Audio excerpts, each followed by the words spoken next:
만복의 근원 되신 예수 그리스도를 찬양합니다. 이 저녁 주님의 높으신 권세와 영광을 찬양하며 나아가오니 우리 가운데 임재하시고 모든 존귀와 영광 홀로 받아 주시옵소서.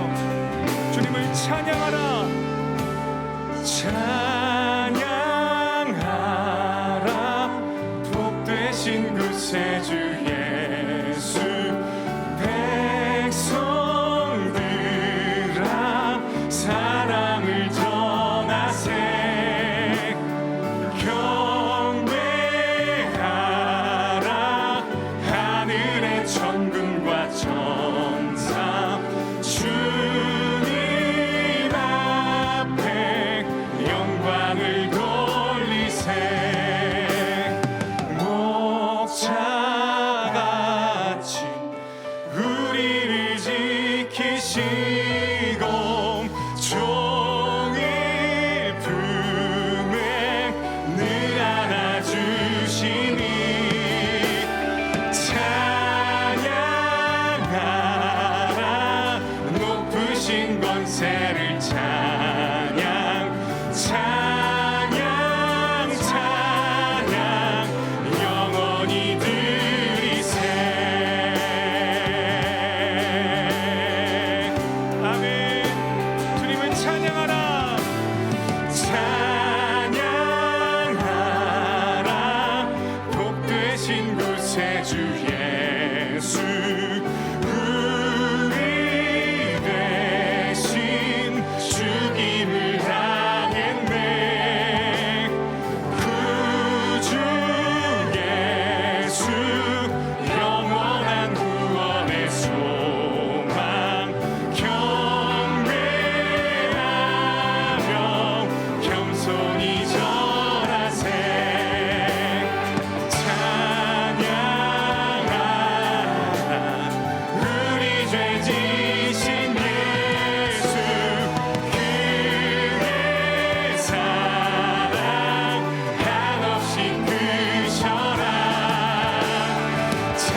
주님을 위한 자리, 내가 기도하는 모든 땅 위에서 하나님 예배받을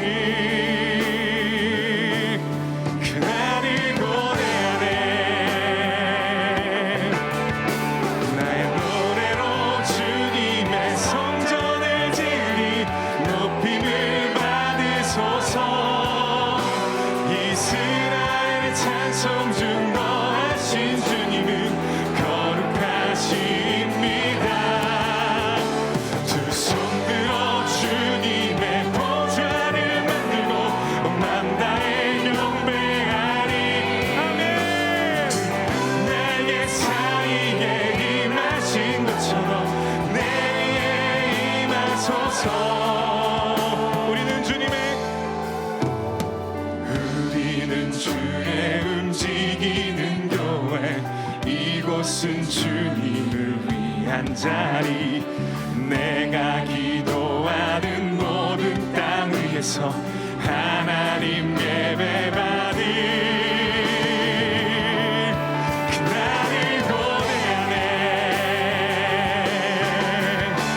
나의 노래로 주님의 성전을 지으리, 높임을 받으소서. 이스라엘의 찬송 중거하신 주님은 거룩하십니다. 두 손 들어 주님의 보좌를 만들고 맘 다해 경배하리. 구름 날개 사이에 임하신 것처럼 내 위에 하나님, 우리가 이곳에 섰으니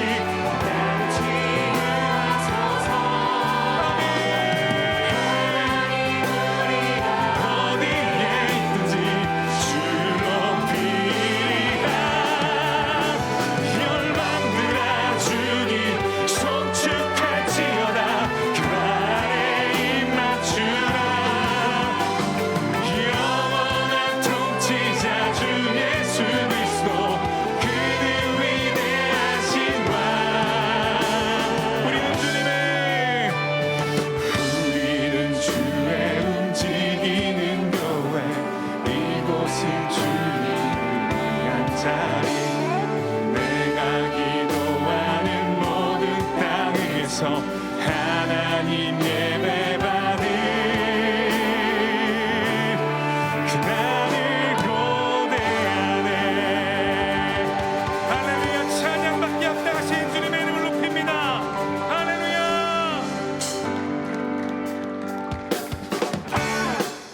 우리가 영원토록 찬양할 그 이름, 우리 거룩하시고 전능하신 예수 그리스도의 이름을 우리 힘차게 찬양하며 나아갑니다. 주 이름 그 능력 있도다 난 믿네. 그 이름 예수의 그 이름 부를 때 새 생명 얻었네. 낙인을 떠나가고 갇힌 자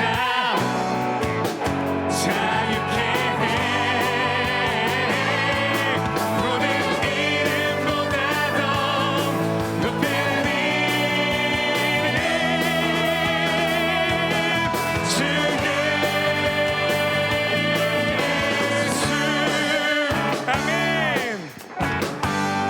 네 번 더요. 주 이름, 주 이름 예리한 검처럼, 예리한 검처럼 예수의 그 이름 외치며 일어나. 나가세 옷을 수발 앞에 무너져 떠나가네.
공의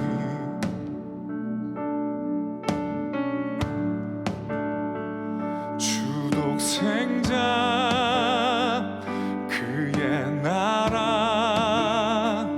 임하시네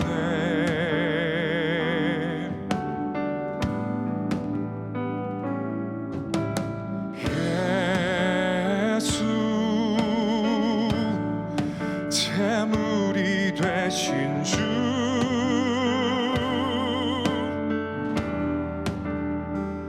영광 중에 그의 나라 임하시네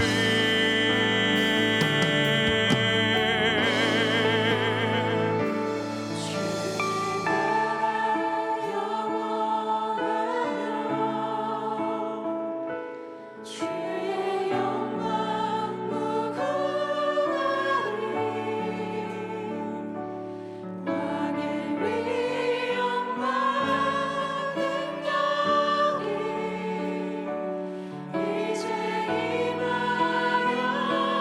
임하였으니 주의 주권과 주의 통치와 주의 나라 힘과 권세 임하네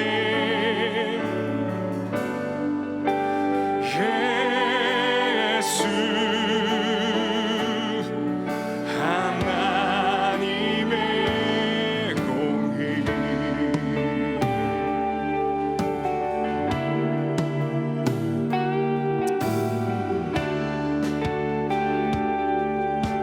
예수 하나님의 사랑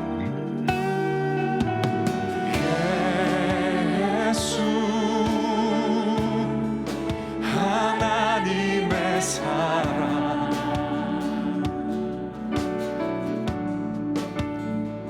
준혜와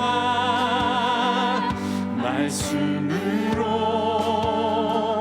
나타났네 오 예수 예수 거룩한 하나님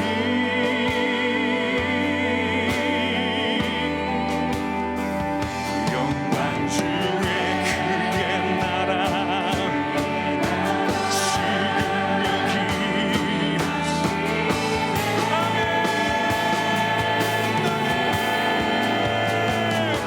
주의 나라 영원하며 그의 영광 무궁하리 왕의 위엄과 능력이 이제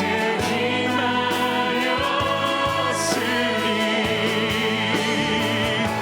주의 주권과 주의 통치와 주의 나라 힘과 권세 임하네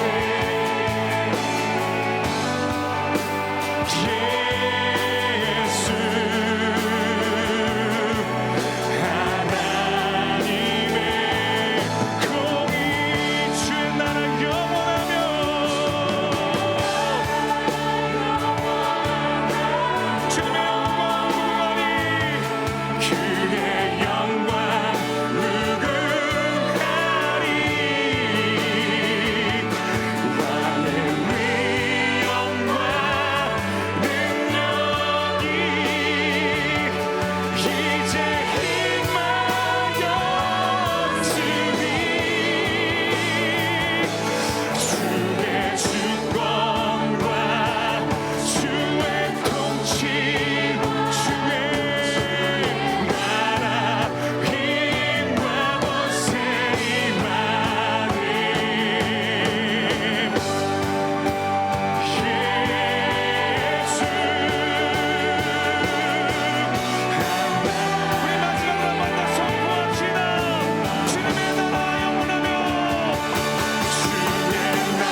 주님의 임재 안에 거하기 소망합니다.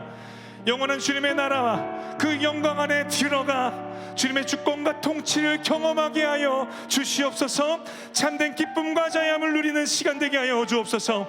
오늘 윤희실 목사님의 말씀을 통하여서 우리들의 삶이 주님의 말씀으로 충만하게 채워지고 새롭게 되어지는 은혜를 경험하게 하여 주시옵소서라고 우리 나눈 기도 제목 가지고 우리 주님의 이름 부르고 함께 합심하여 기도하며 나아갑니다. 기도합니다. 주여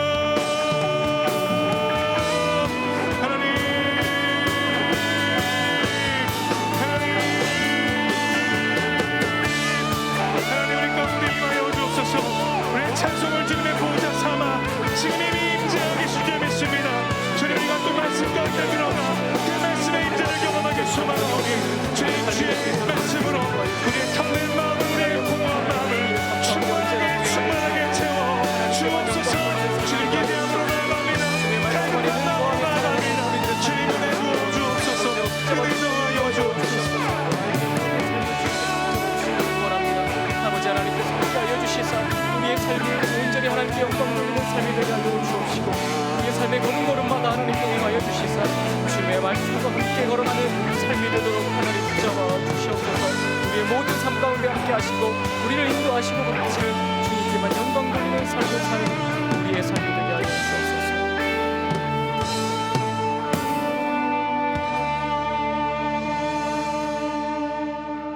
우리에게 새해를 허락하여 주신 하나님 아버지, 선물로 주신 한 해를 새롭게 맞이하며 처음과 나중이며 시작과 끝이 되시는 주님께 감사를 올려드립니다.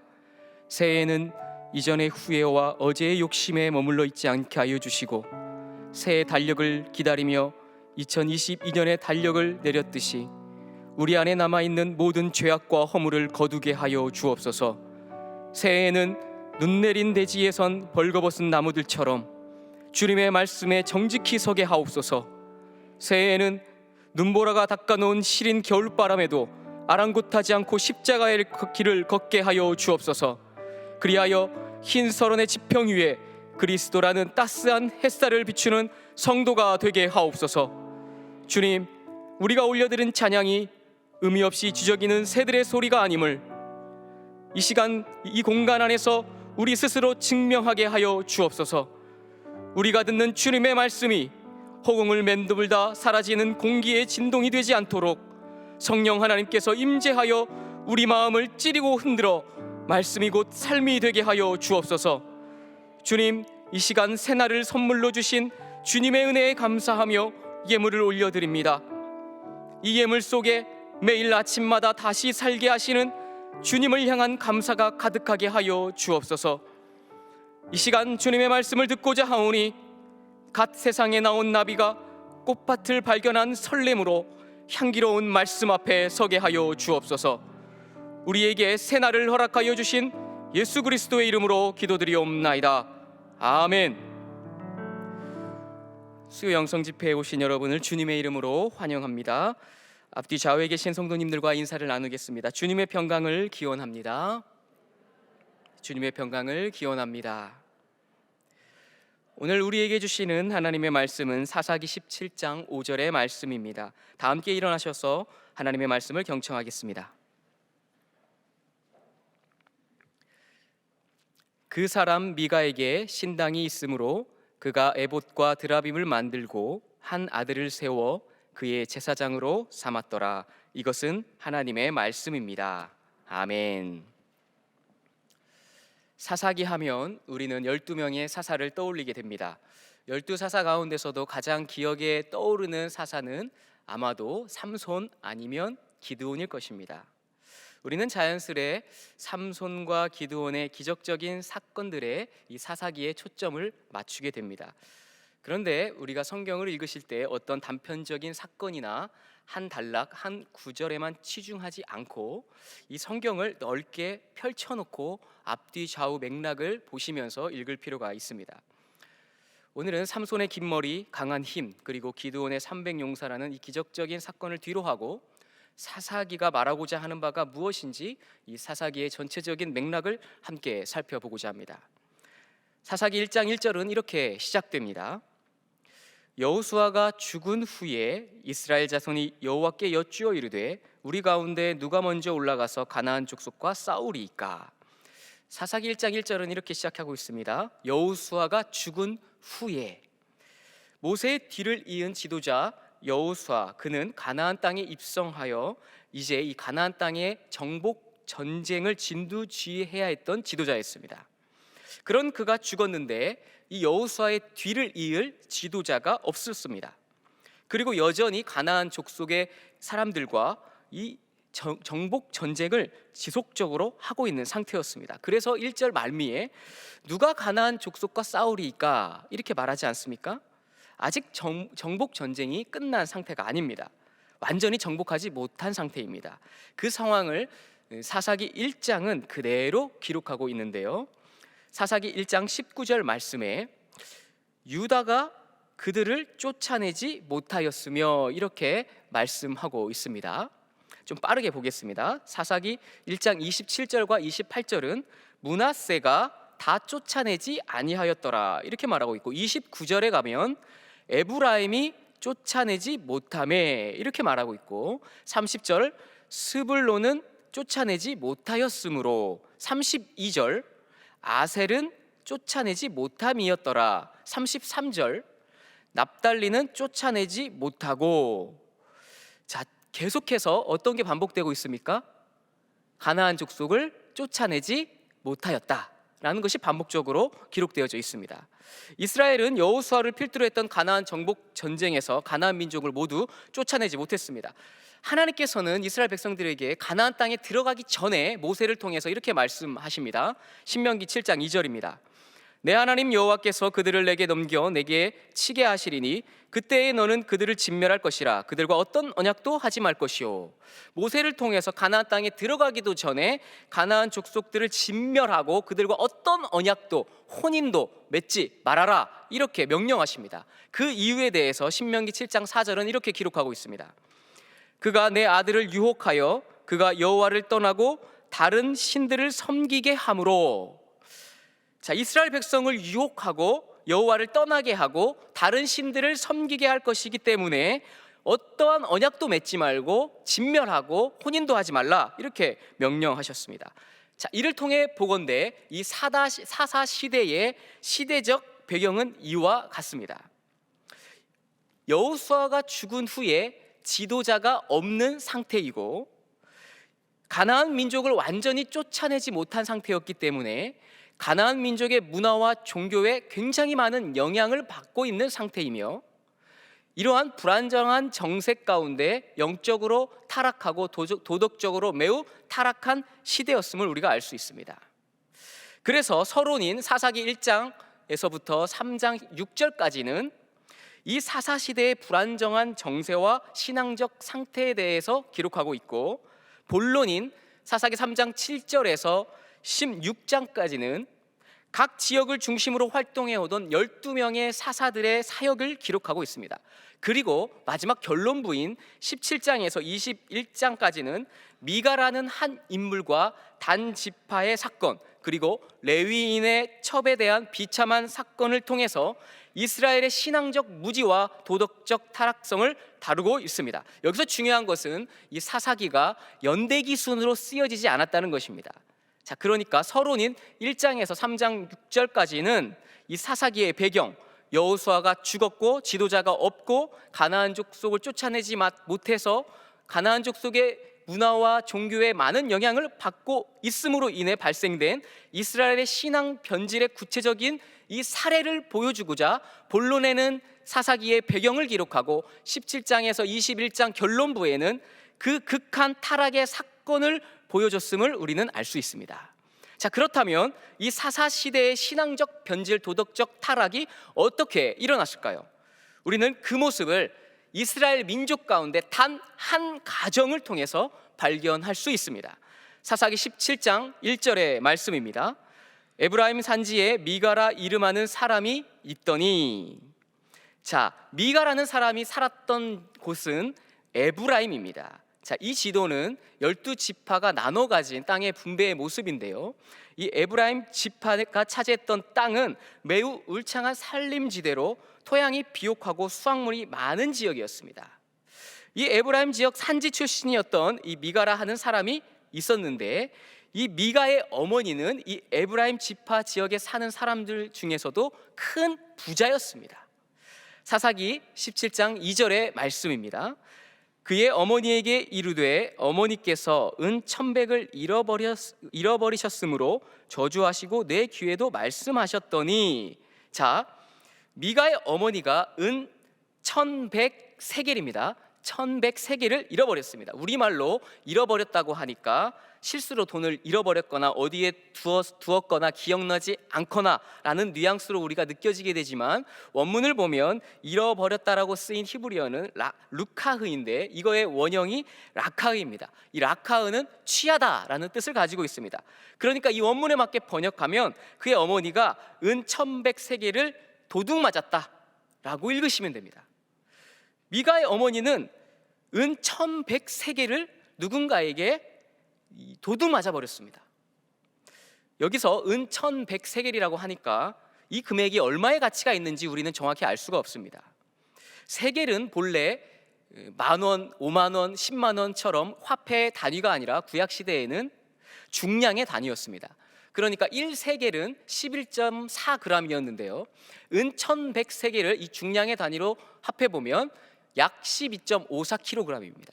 그러니까 은 12.54kg, 이것을 잃어버린 것이죠. 누가 훔쳐갔다는 겁니다. 자, 이게 어느 정도 오늘날로 비교해 보면 가치가 있을까요? 사사기 17장 10절의 말씀입니다. 미가가 그에게 이르되 내가 나와 함께 거주하며 나를 위하여 아버지와 제사장이 되라. 내가 해마다 은 10과 의복 1벌과 먹을 것을 주리라 하므로 그 레위인이 들어갔더라. 이 구절은 오늘 본문의 말씀 그 다음에 있는 단락의 사건인데요. 미가가 떠돌고 있는 레위인을 제사장, 자신의 집의 제사장으로 삼고자 했던 장면입니다. 여기서 미가는 레위인에게 해마다, 그러니까 1년에 연봉 은 10개를 준다고 말했습니다. 미가가 제시한 레위인 제사장의 연봉이 은 10개란 말입니다.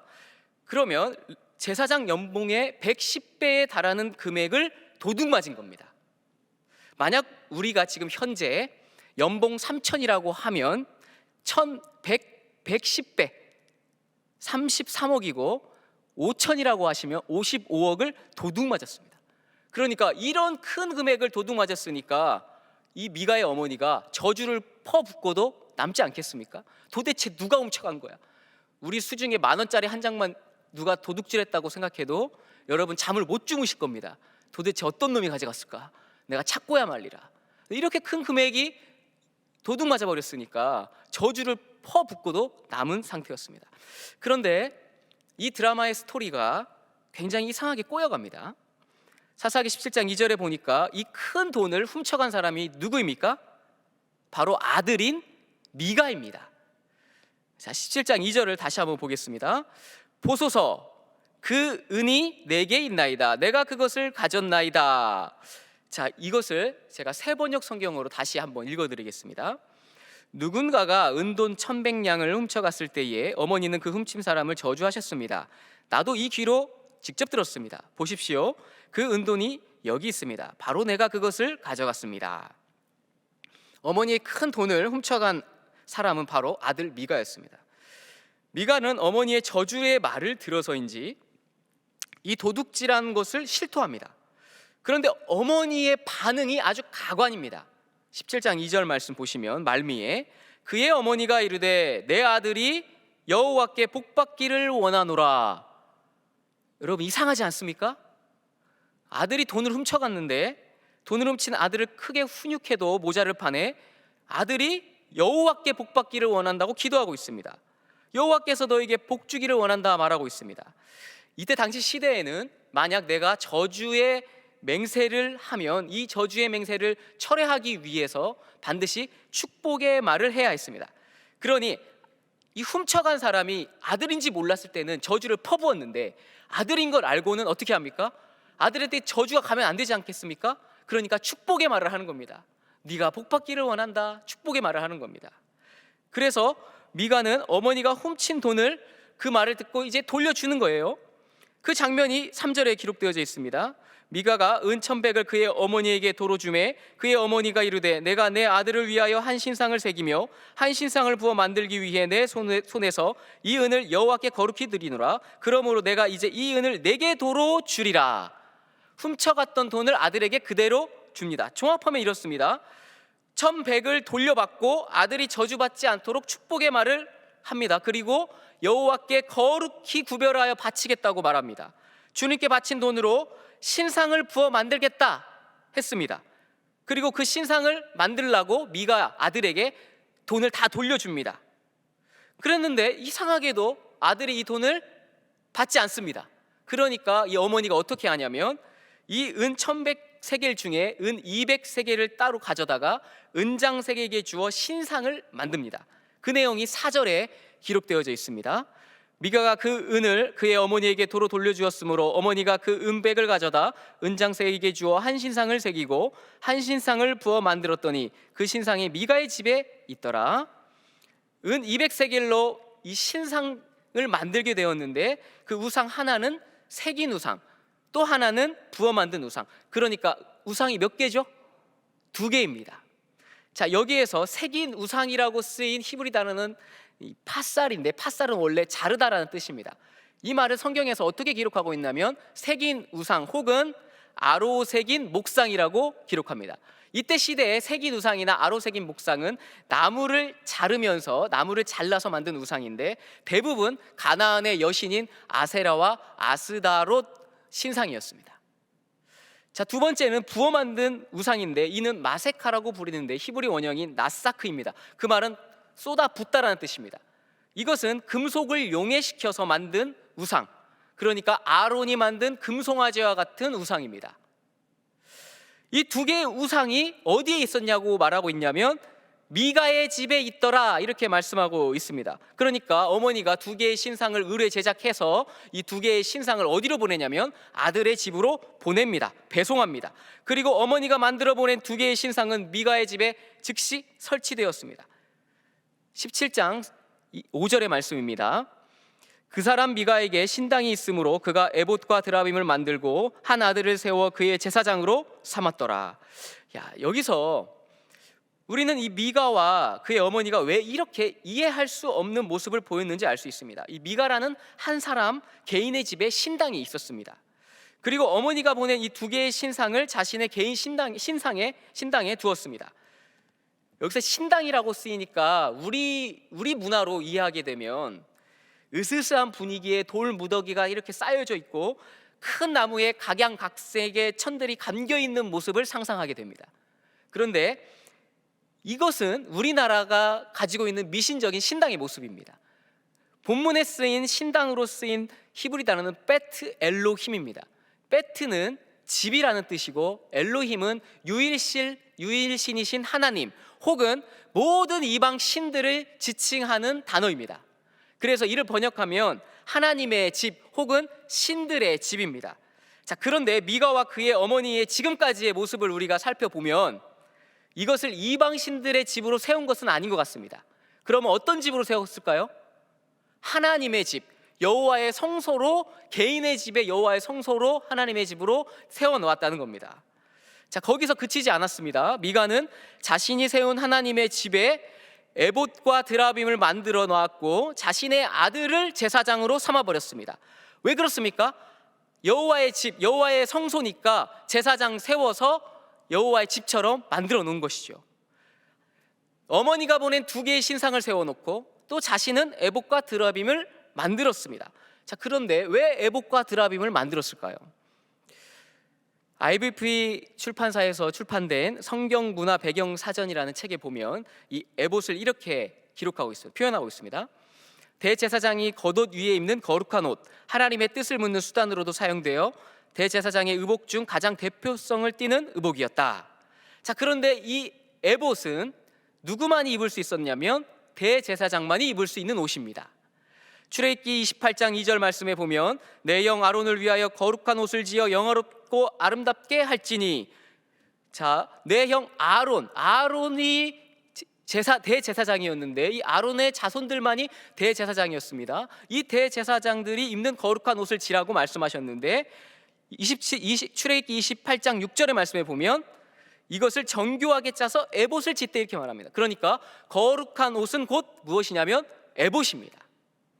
이 에봇은 대제사장만이 입는 특별한 옷입니다.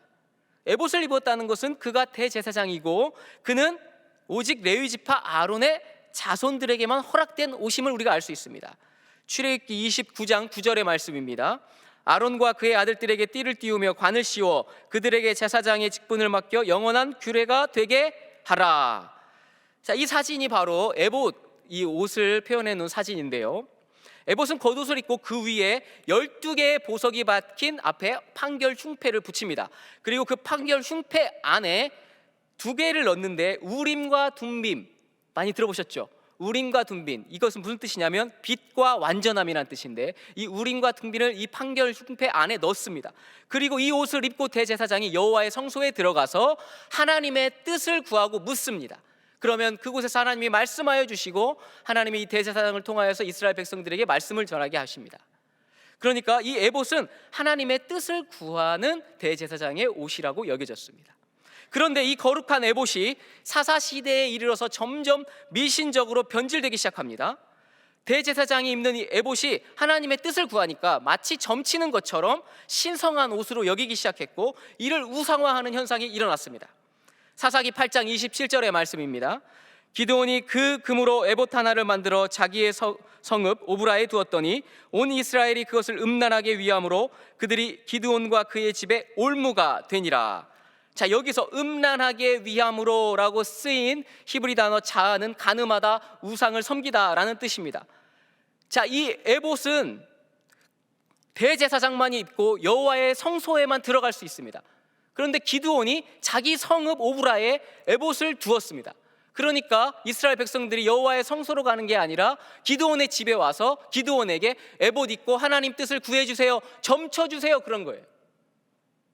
그러니까 이 에봇은 대제사장이 입는 거룩한 옷임에도 불구하고 하나님이 말씀을 그렇게 해주셨는데 그 말씀은 하등 필요 없고 하나님 말씀은 관계없고 자기 마음대로 자기 기준대로 에봇을 자기 성읍에 두어서 우상 숭배의 하나의 요소로 만들어 버렸습니다. 기드온처럼 미가도 자신의 신당에 이 에봇을 만들어 놓았습니다. 점치기 위해서 만들어 놓은 것이죠. 그런데 에봇만 만든 것이 아니라 드라빔도 만들었다, 이렇게 성경은 말하고 있습니다. 성경 문화 배경 사전에 보니까 이 드라빔은 이 테라핌인데 원래 뜻은 편안하게 살다라는 뜻입니다. 이 편안하게 살다라는 뜻을 유추해 보건대 이것은 어떠한 미신적인 요소가 있겠죠. 여기에서 무엇이라고 말하냐면 고대 근동 시대에서 가정의 수호신으로 점치는 일에 사용된 우상을 말합니다. 가정의 행복을 가져다 준다고 믿은 가정 수호신으로 주로 나무로 깎아 만들었고 은으로 주조하기도 했습니다. 크기는 인형처럼 작은 것부터 사람 체구만큼 큰 것도 있었습니다. 창세기 31장에 보면 라헬이 아버지인 라반의 드라빔을 훔쳐서 몰래 도망했던 사건이 있습니다. 창세기 31장 34절의 말씀입니다. 라헬이 그 드라빔을 가져 낙타 안장 아래에 넣고 그 위에 앉은지라. 라헬은 가정 수호신인 드라빔을 가지고 가면 안전하고 편안하게 될 것이라고 믿었던 겁니다. 그래서 그걸 훔쳐가지고 가져간 것입니다. 그러니 당시 이 드라빔은 이 가나안 지역에 있는 모든 사람들이 집집마다 하나씩 있었다는 말입니다. 사무엘상 19장에 보면 미갈이 우상을 가져다가 침상에 누이고 염소털로 엮은 것을 그 머리에 씌우고 의복으로 그것을 덮었더니 미갈이 다윗을 창으로 달아 내리고 사울을 피해서 집안의 우상을 가져다가 침상에 누여 놓았는데 그 누여 놓은 것이 무엇입니까? 드라빔이었습니다. 크기가 사람만한 것이었기 때문에 누여 놓을 수 있었던 겁니다. 그런데 바로 이런 드라빔을 만들어서 에봇과 함께 자기 신당, 자기 집에 여호와의 성소라고 여기고 놓았던 것입니다. 자, 여러분, 이 미가라는 한 사람의 가정을 보면서 참으로 이상한 점을 많이 발견하지 않습니까? 미가 어머니는 이랬습니다. 사사기 17장 2절 말씀에 내 아들이 여호와께 복받기를 원하노라. 3절의 말씀에 내 아들을 위하여 신상을 만들어서 여호와께 거룩히 드리노라.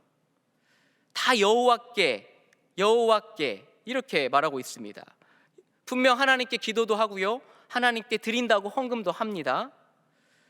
그런데 그녀가 복을 간구하고 거액의 헌금을 거룩히 여호와께 드리면서 나 자신은, 아니 우리 가정은 말씀을 올바로 따르는 성도의 삶을 살고자 한 것입니까? 전혀 아닙니다.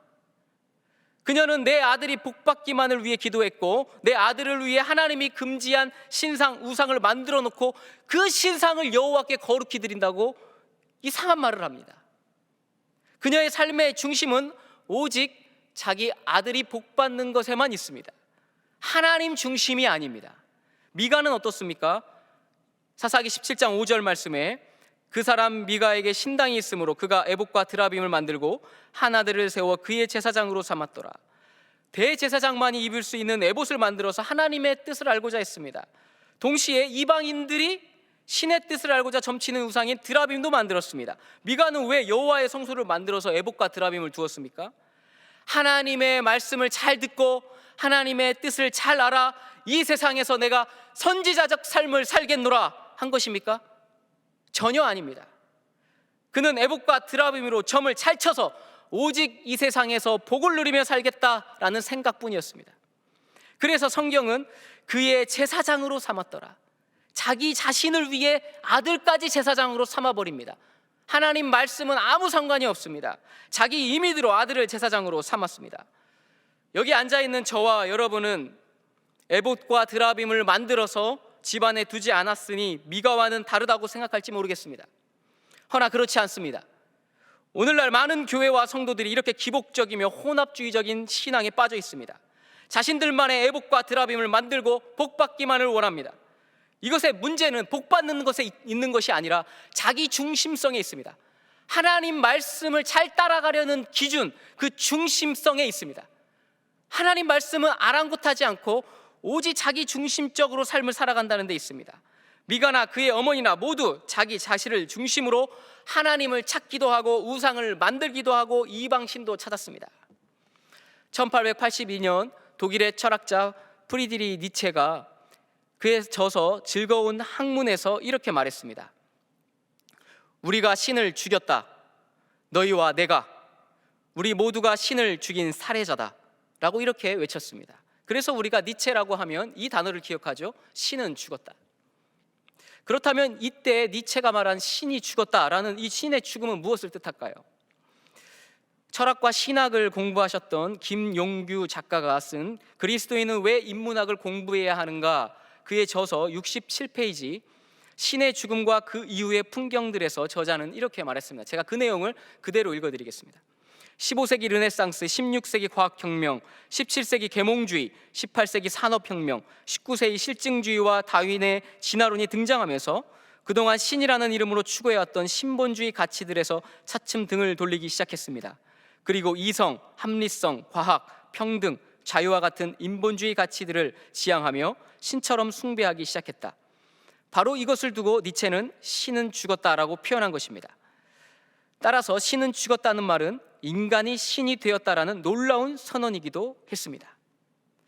인간이 신이 되는 시대, 하나님 중심에서 인간 중심의 시대, 자기 중심성이 가득한 시대가 도래했다는 말입니다. 사사 시대나 지금 우리가 살고 있는 이 시대나 자기 중심성이 된 인간이 신이 된 시대를 우리는 살고 있습니다.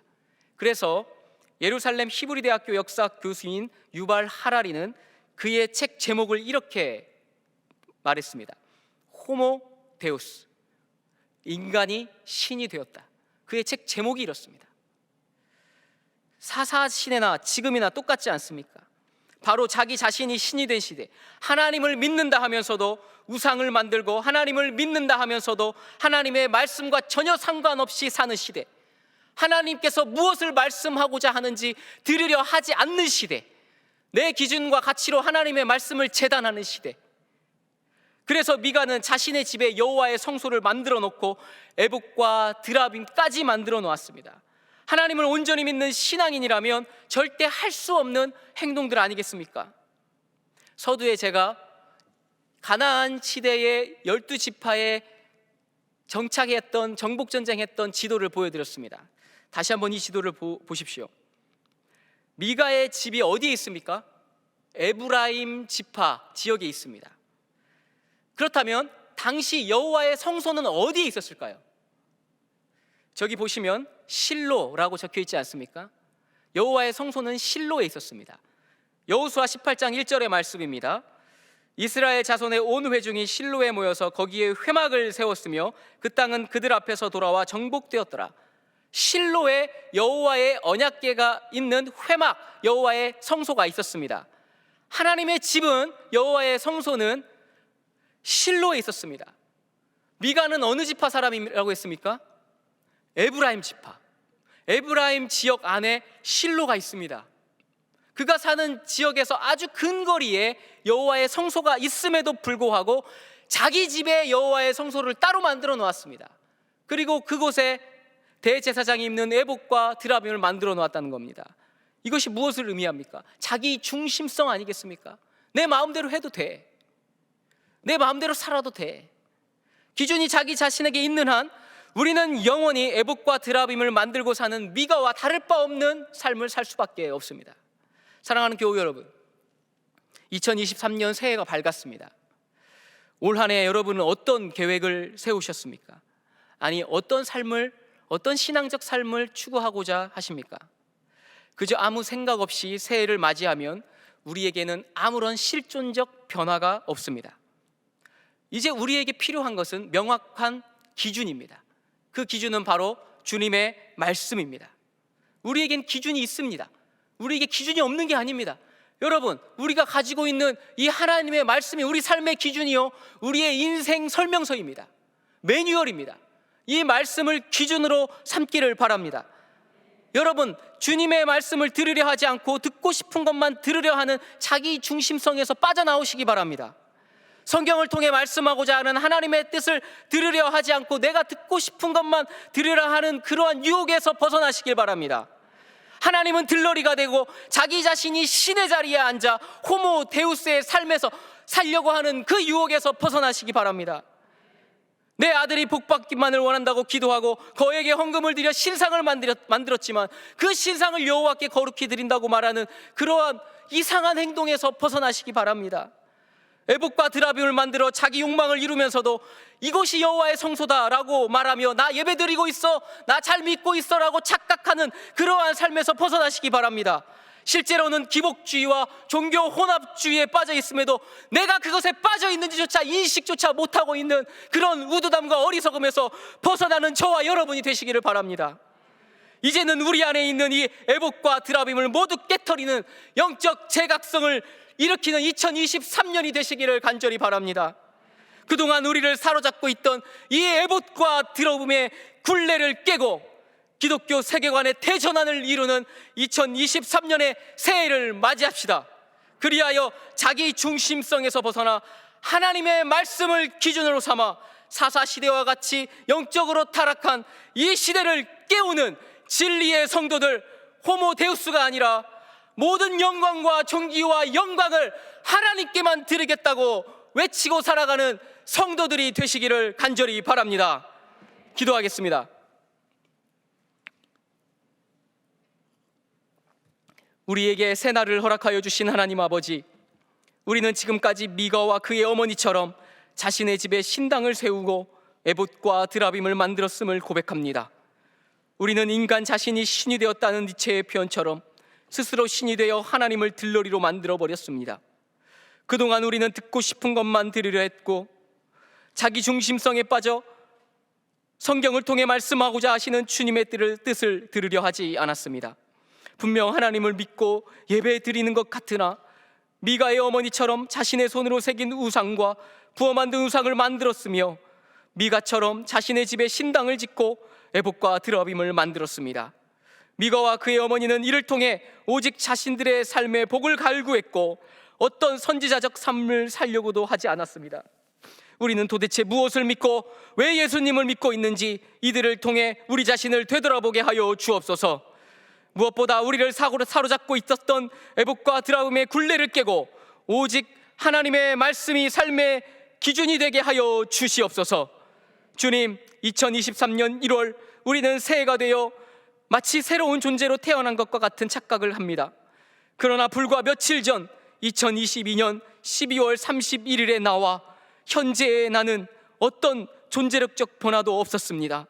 시간의 흐름이 우리를 존재론적으로 변화시켜 주는 것이 아님을 깨닫게 하여 주시어 마치 긴 새벽잠을 깬 꽃송이가 막 꽃잎을 터뜨리듯이 말씀의 꽃잎을 활짝 피워 우리 삶의 존재력적 변화가 일어나게 하여 주옵소서.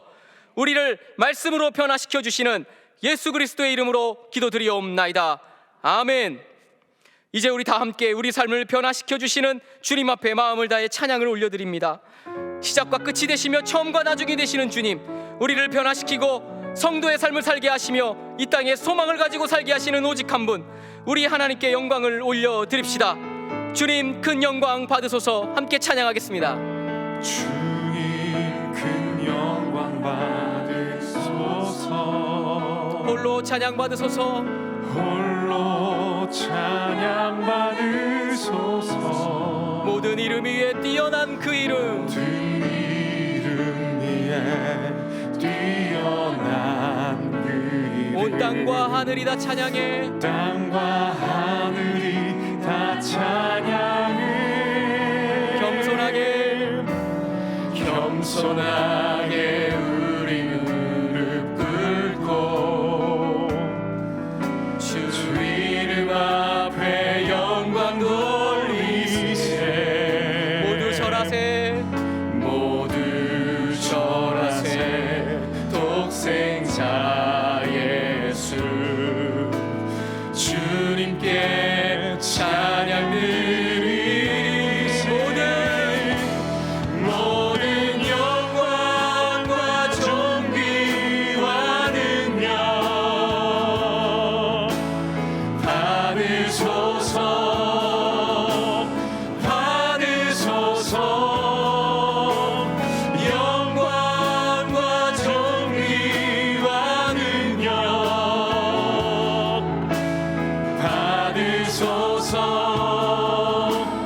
받으소서. 그리스도 살아계신 모든 영광과 존귀와 능력, 모든 영광과 존귀와 능력 받으소서. 주님 받으소서.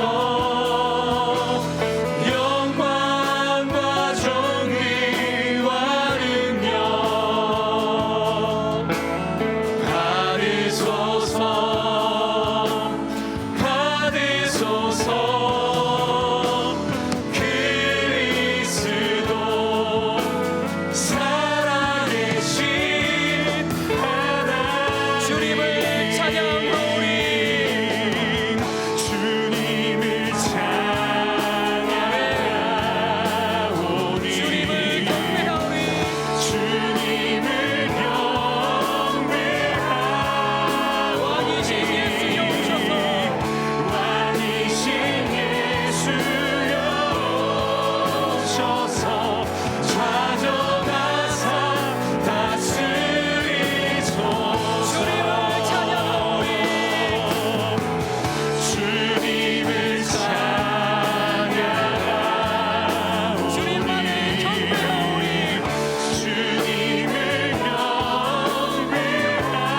우리의 인생의 왕이신 예수여, 왕이신 예수 이곳에 찾아오셔서 우리를 다스려 주옵소서.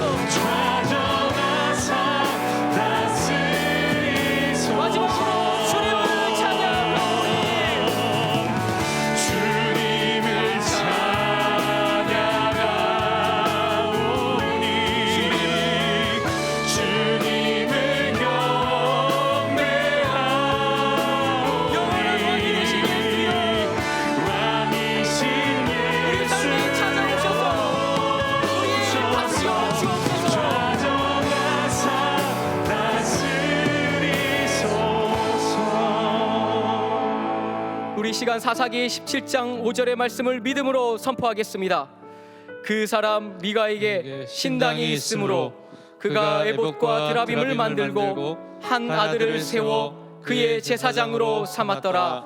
아멘. 아멘. 그동안 우리를 사로잡고 있던 애굽과 드라빔을 깨뜨리게 하여 주옵소서. 우리 마음의 따리를 들고 있던 자기 중심성이라는 우상에서 벗어나게 하여 주옵소서. 주님만을 찬양하오니, 주님만을 경배하오니, 왕이신 주님께서 우리를 다스려 주옵소서라고 이 시간 주님의 이름을 한번 외치고 다 함께 기도하겠습니다. 주여! 살아계신 아버지 하나님,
마태복음 16장 18절의 말씀을 함께 고백드립니다. 또 내가 내게 이르노니 너는 베드로라. 내가 이 반석 위에 내 교회를 세우리니 음부의 권세가 이기지 못하리라. 아멘. 예수님께서는 이 반석 위에 나의 교회를 세우겠다 말씀하셨습니다. 이 반석은 베드로의 신앙 고백, 주는 그리스도시요 살아계신 하나님의 아들이시니이다, 이 외침입니다. 그렇습니다. 아무리 우리가 뛰어난 지식과 높은 명예와 많은 재물을 가졌다 해도 이 교회의 주인은 예수 그리스도이십니다. 교회의 주인이신 예수님만을 삶의 중심으로 두는 우리 교회가 되게 하여 주옵소서. 우리의 왕이신 주님의 말씀만을 삶의 기준으로 두는 동안의 성도가 되게 하여 주옵소서라고 기도합시다. 이어서 우리 주변에 질병의 고통, 경제적 어려움, 정신적 아픔 가운데 놓여있는 많은 이웃들을 위해 주님의 마음으로 간절히 기도드립시다. 마지막으로 담임 목사님의 여기까지 강건함을 주시고 가정과 사역 가운데 하나님의 은혜를 허락해 달라고, 모든 교육자들에게 동일한 은혜를 허락하여 달라고 이 시간 주님의 이름을 한번 외치며 다 함께 기도드리겠습니다. 주여!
주시옵시고 날마다 하나님 아버지를 구주로 모시며 살아갈 때마다 아버지 하나님의 주께 아버지 하나님의 함께하는 그 놀라우신 아버지 하나님의 마음대로 우리가 정말 아버지 하나님의 소원하며 나갈 수 있도록 인도하여 주시옵소서.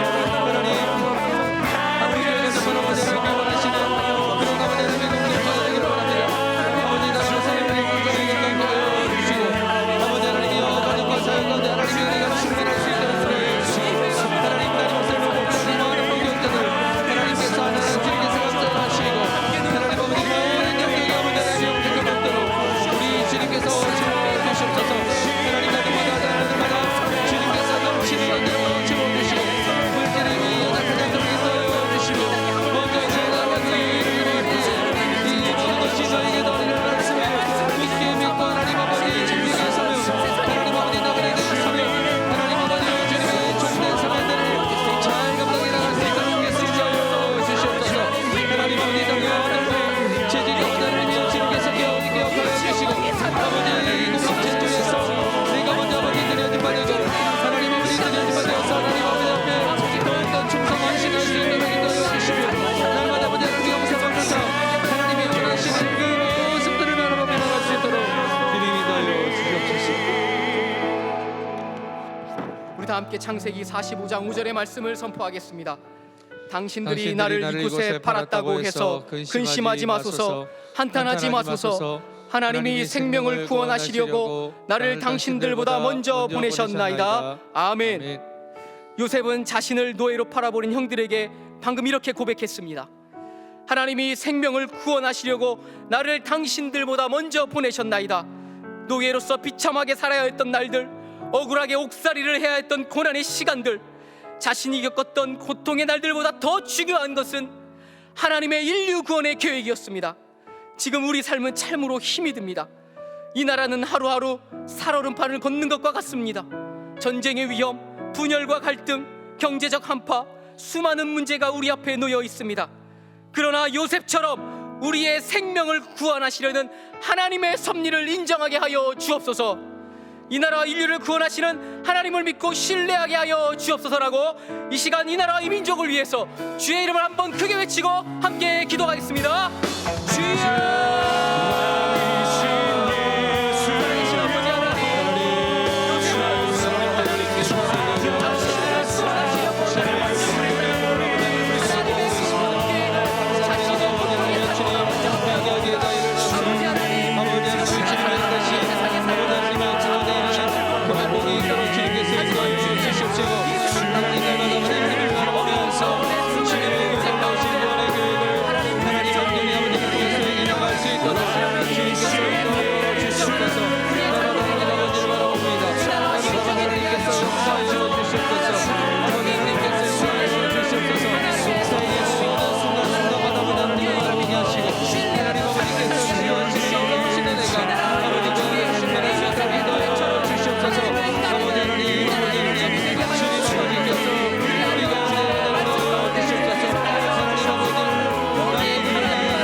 우리 이제 결단하는 마음으로 찬송가 322장을 함께 찬송드립니다.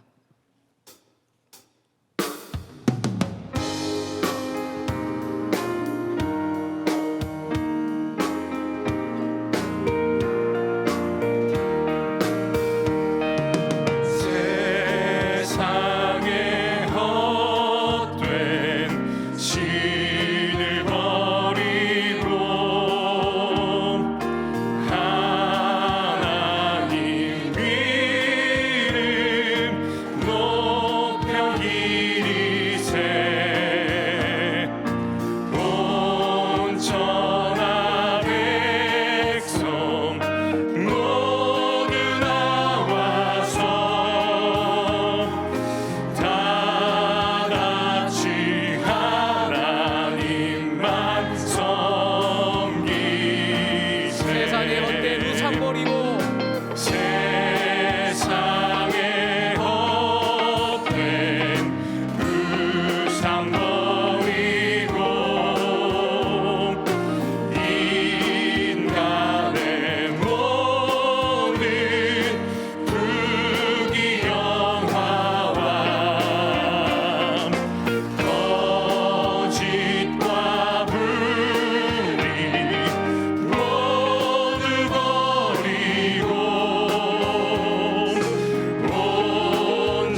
우리의 생명을 구원하시는 하나님 아버지, 2023년 새해를 맞이하지만 여전히 우리는 그늘진 가슴으로 비포장길을 터벅터벅 걷는 것과 같습니다. 수많은 문제들이 우리 앞을 가로막고 있지만 우리의 왕이신 주님의 말씀을 듣고 헤아려 한아름 소망으로 가득하게 하여 주시니 감사를 올려드립니다.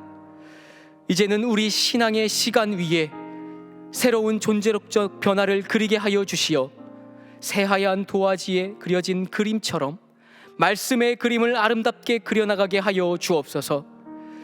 긴 시간 우리를 사로잡고 있던 자기 중심성의 에봇과 드라빔을 깨트리고 오직 그 안에 왕 되신 주님만을 담게 하여 주옵소서. 그리하여 세상의 헛된 우상, 내 안에 나를 사로잡고 있는 교만과 허영심을 버리고 온전히 하나님만 섬기는 성도가 되게 하여 주옵소서. 주님, 새해에는 듣고 싶은 것만 들으려 했던 오만함의 자리에서 일어서게 하여 주시고 하나님의 말씀을 삶의 기준으로 삼아 죄악의 거리에서 빠져나와 푸르른 믿음의 날개를 펴고 창공을 비상하는 말씀의 사람이 되게 하여 주옵소서. 언제나 우리에게 말씀하여 주시는 예수 그리스도의 이름으로 기도드리옵나이다. 아멘. 우리 주 예수 그리스도의 은혜와 하나님 아버지의 크신 사랑과 성령님의 감동하심이 우리를 사로잡고 있던 에봇과 드라빔을 깨트리고 하나님의 말씀을 중심에 두고 살아가기로 고백드리는 주님의 자녀들 머리 위에 영원히 함께 하시기를 간절히 축원하옵나이다. 아멘.